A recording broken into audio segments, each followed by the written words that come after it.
Hi guys, I'm Britt, and this is Terryn, nice to meet you. Pretty Poison Proper Talks.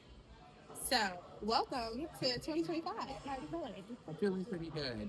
Last year was really good. There was a lot of change last year in 2024 that's going to definitely bring me into this new year to expand on it. I went to the Navy last year, Right. and every month going up until basic training was it was like a waiting game because there was so much to do from PT or getting ready for the PT that was going to happen in basic training to having to get like ASVAB and having to sit here and get medical done and all of that. So it was a process for sure to adventure, Okay. transforming myself or translating myself from the life that I knew and was dealing with in Pennsylvania Right. to now going into a better life. Right? Exactly. Yes. So far, my life in the Navy has been great, and I just cannot wait to see not only what the Navy's going to do for me this year, but for where my music's going to go. Yes. Now that I'm going to be having my music widespread on Spotify, iTunes, all of that, seeing a much bigger audience to me is going to be very rewarding because other than just being on YouTube, I'll have other platforms that it's on that people can listen to it on and experience. Right. Exactly. So that's awesome. So it's like you already knew where your mindset was and what you were trying to do for 2025. It's like you weren't getting into 2025 and preparing. You were already kind of like stoic of like, hey, this is what I'm doing, this is where I'm trying to go, this is how I want to do it. I love that for you. Awesome. Yeah, well, definitely with the universe speaking to me, like the universe is already kind of giving me those signs of like, with not only dreams but just with energy, like I love it. this is kind of what you're going to be going into. Like this is preparing you for this. This is going to be some of the start of your new year. Yeah. So just prepare for it. Am I going to know everything? No, but But do I have an idea? Yes. Exactly. So Exactly. It's almost like you have a foresight of what's coming, and it's up to you to prepare for it. So, one of the, what I guess, the slogan that I always like to live by is proper preparation prevents poor performance. And we're going to have some, setbacks and get derailed at times, and we're also going to have that like knowing, that inner knowing, and it's more or less like, okay, I know this can happen for me if I focus and put that work in. So yeah, that's amazing that you intuitively know and you're in tune with who you are and the universe, and you just have a game plan for yourself. I love that. Yeah. So we've talked maybe, and we touched a little bit about your music. We're not going to go into it too much just yet. One of the main things I want to discuss with you today is what is something that I can say throughout your past, that has helped you overcome into basically transform into the man that you are today or who you are trying to become in the future. What was something that you, maybe like something that you had to go through in life, that basically propelled you and prepared you for who you are? It might have been something good, something bad. I mean, whatever. I just want to know, like, on your journey in life and where you are today, an experience that you went through that maybe others can connect with, or to help get them through something that they might be going through. I would like for you to share something on your journey. So one thing, it's not really a good thing that helped Okay. prepare me, but was me understanding that not everybody loves me the way I love them. Right. Yes. So true. I went through a situation with a guy that I loved him and cared for him, and I do anything for him. I would give my last bit of whatever I had to him, and he would just take it, but he wouldn't give anything to me.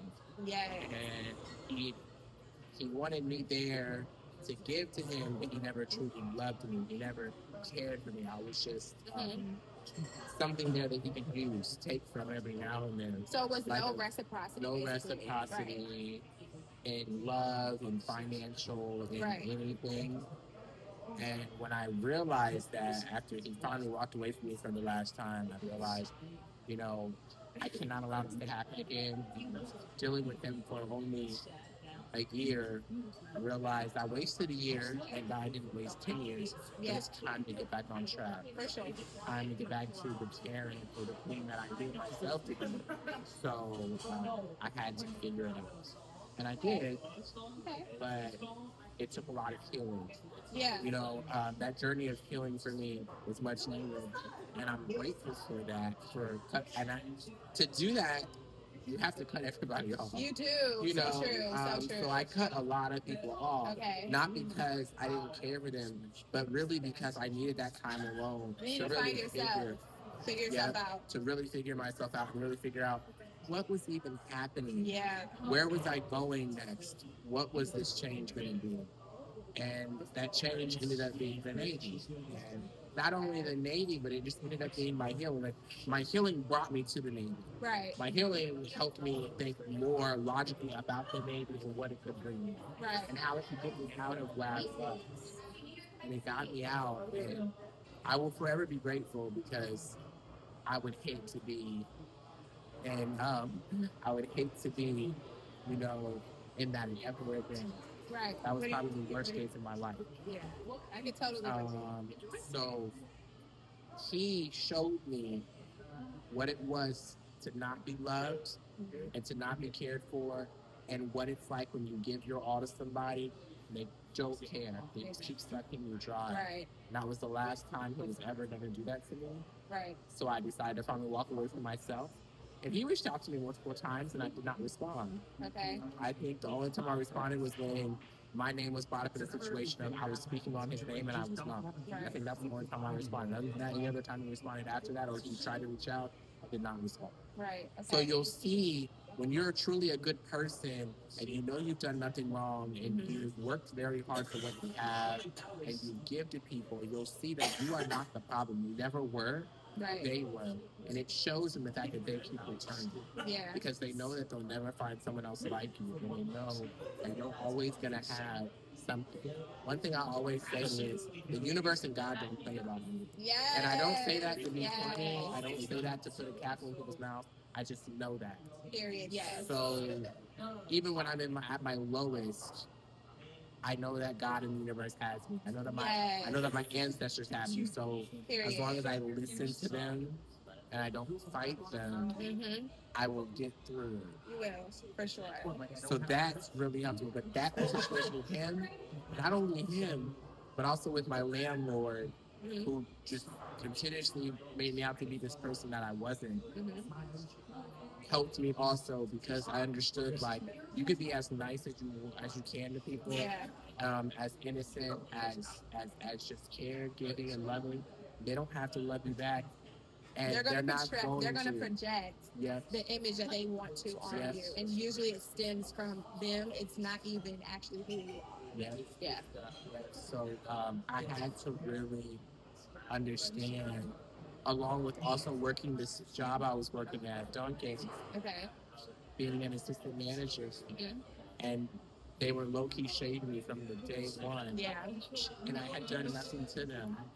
And so I also had to understand, like, people can also just be envious of you. Yeah, just they can have more than you. They're envious of the light that your light irritates their darkness. Yeah, for sure. So I had to also understand that, like, people are just envious of you and envious of what you have. Like, I was getting, stalked and harassed for just because a man wanted you and not these people.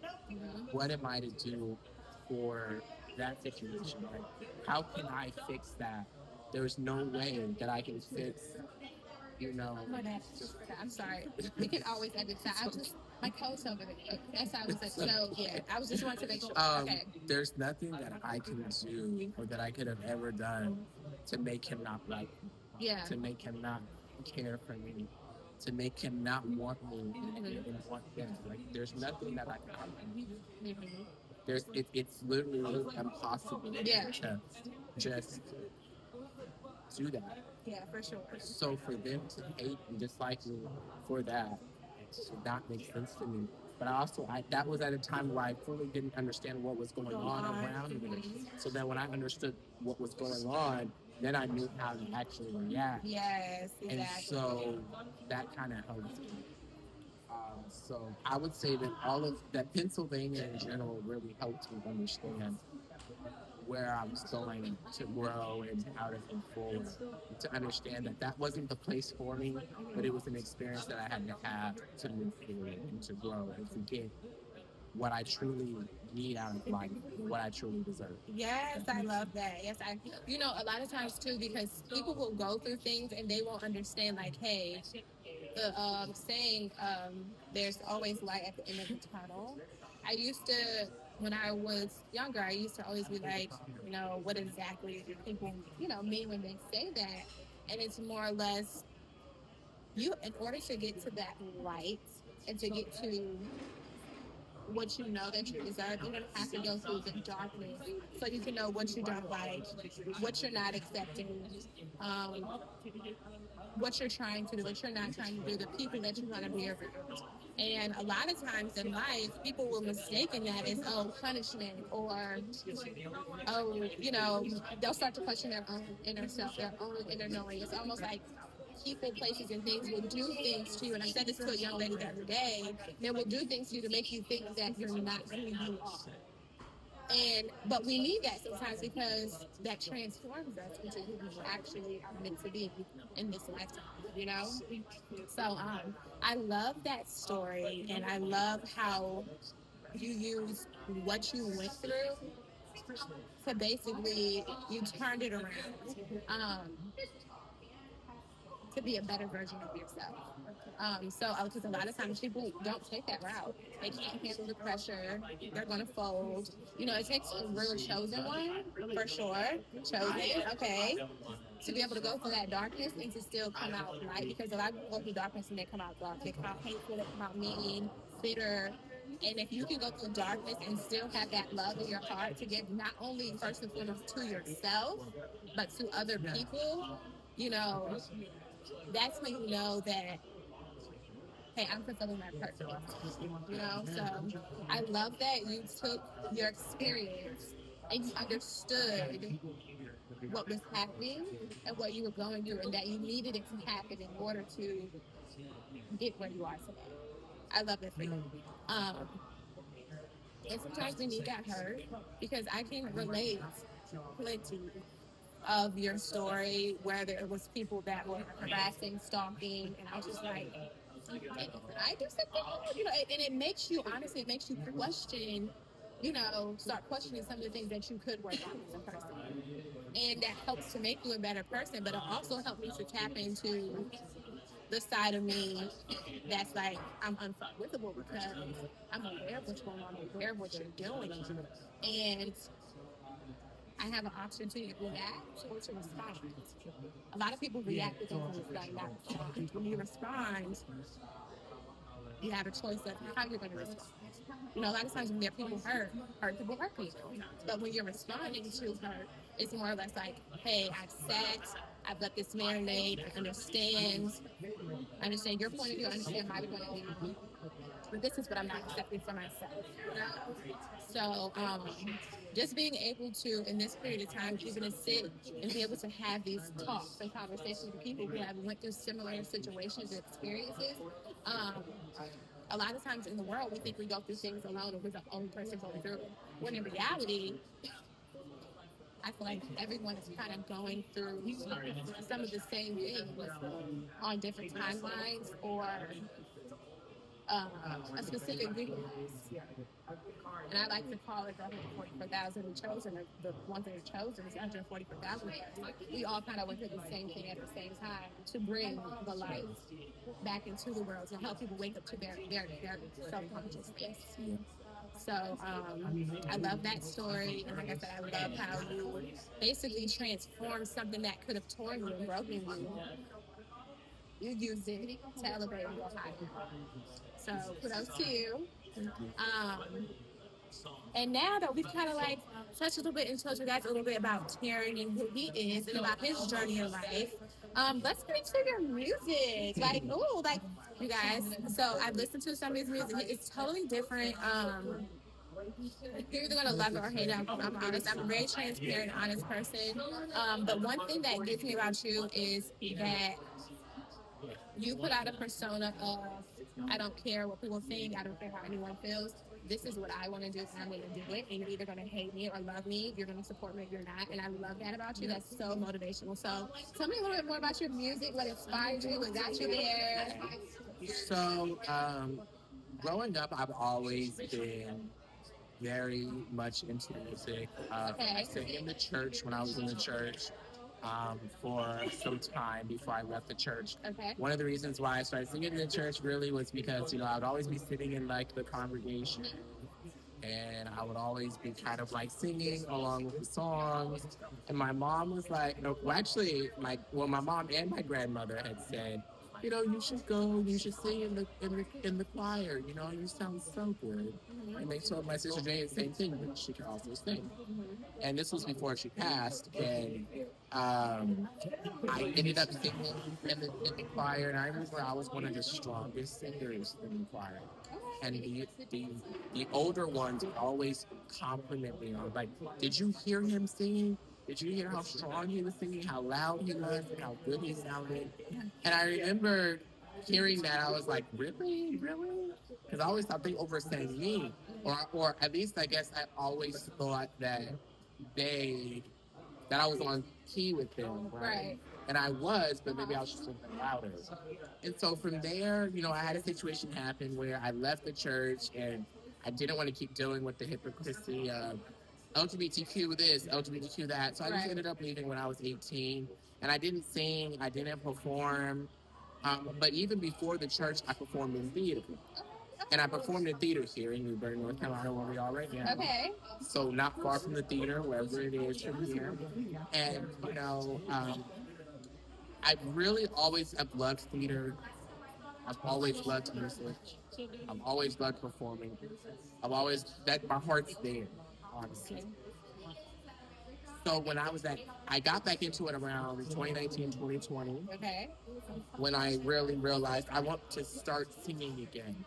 And I want to perform again. And so before COVID even hit, I was in this play called Ragtime at NC State University in Raleigh. Okay. And so I performed there. And that re-sparked kind of everything. Right. Okay. It brought back that fire. Everything. Yes, everything. And so I was like, you know what? I'm going to start singing again. So unexpectedly when COVID came, I just started singing in my rooms. And it's funny how I evolved because I would start singing with the camera away from me. Okay. The camera would not be on me. You would not see my face. I would just sing. Because to me, it was easier to sing that way. And then it went from doing that to then showing my face and singing and performing by myself. And then that went from me getting in an interaction with one of my biological brothers who wasn't a good person. And that's another story for its own, but he had promised me all these things. He had promised me to become famous, to become known, which I'm known somewhat now, but I did that myself. Right. So, he brought me to Pennsylvania, actually New York, because I recorded in the Bronx. Fell in love with New York, just wouldn't live there, but I would visit. And I would record in the Bronx, but I would always stay in Brooklyn and Flatbush. And I recorded all my songs there. And my brother, I'll be honest with you, he did pay for them, but he was never truly going to help me get this out. All right.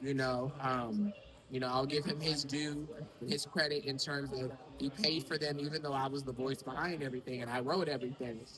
He paid for the sessions. Okay. So I did my thing there. The songs were mine. And right when we got to a point where we could actually do something with them, he dropped it. And oh wow, I didn't understand. Well, I understood why, because I was dealing with a guy at the time, and he didn't like the fact that I was with this guy. He wanted to meet him in the group.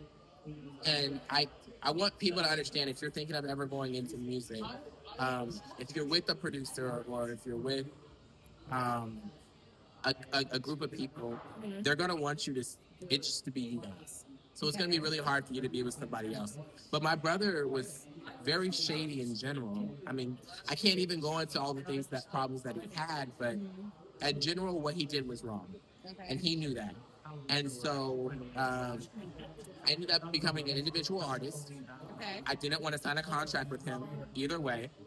So I ended up moving to PA anyway because I wanted to start anew and I wanted to start my musical journey and figure out kind of my footing. Okay. So I ended up performing in bars, singing and singing the songs that I wrote and that were mine, and people loved him. Absolutely. If you go on my YouTube and you scroll through, maybe we can add that in here after at some point. Along with my actual music videos, you'll see how much the crowd loved it, how much they cheered. Before they even became music videos, they were songs that I sang a cappella for. And then I met this guy named Johnny Silvestri III, who was in cosmetology. He was hairstylist. And I didn't even know he sang. I only met him a couple of times and knew that he was a hairstylist. But when he found out that I could sing, and that I was trying to become that I was an artist, and that I wanted to, somewhat be known and become big and be recognized, he took me under his wing. Okay. And he really made all my dreams come true. He took all of my works, from my song Body Symmetry to Baby It's On to Pretty Touch Brown Skin Girl to John Doe, all of those songs, and made them into musical videos. From me actually, performing in them and doing all of that, to him making it a video, making it a visualization, and putting it out for the world to see, Nice. to me was amazing. And I will always be grateful to him because he truly, even though I was still paying him to do it, one, he could have charged me much more than what he did. Yeah, for sure. He made it affordable. Okay. And he did it at my pace, right? So it wasn't forced. Right. Whereas when I was with my biological brother, it was forced, right? He is a great videographer. So everything that you see in those videos is going to be good, Okay. as you know already. Yeah.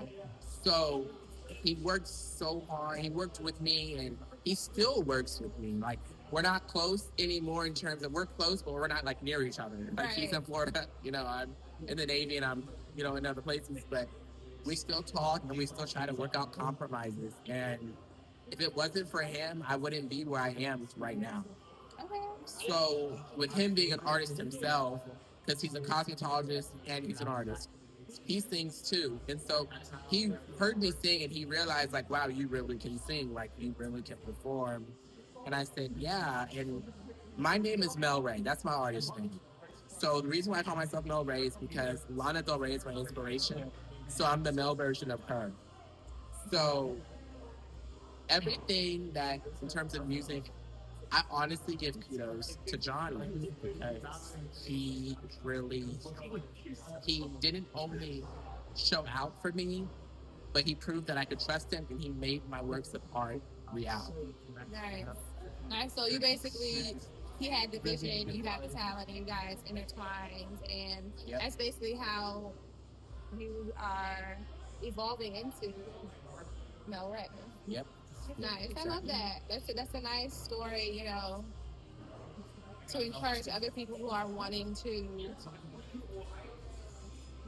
start anything and just do it, and you just like you said, you kind of just started, camera wasn't even facing you when you started, trying to sing, and then you just, throughout time, you continue to evolve in your music. That's what I feel like a lot, not just in life, but people who take up the art of music, it's all about evolving, telling your story, who you really are, the things that you went through, and just keep evolving into a better self. I love that for you. I love that you're growing, and I love that you are aspiring to be all that you can be again.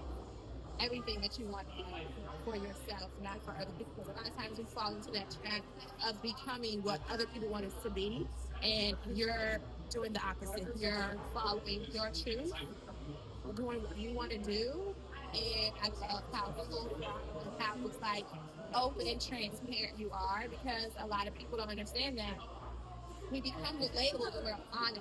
People don't want to see perfection. They don't want to see, oh, what this person has with this. No, they want to see someone's truth.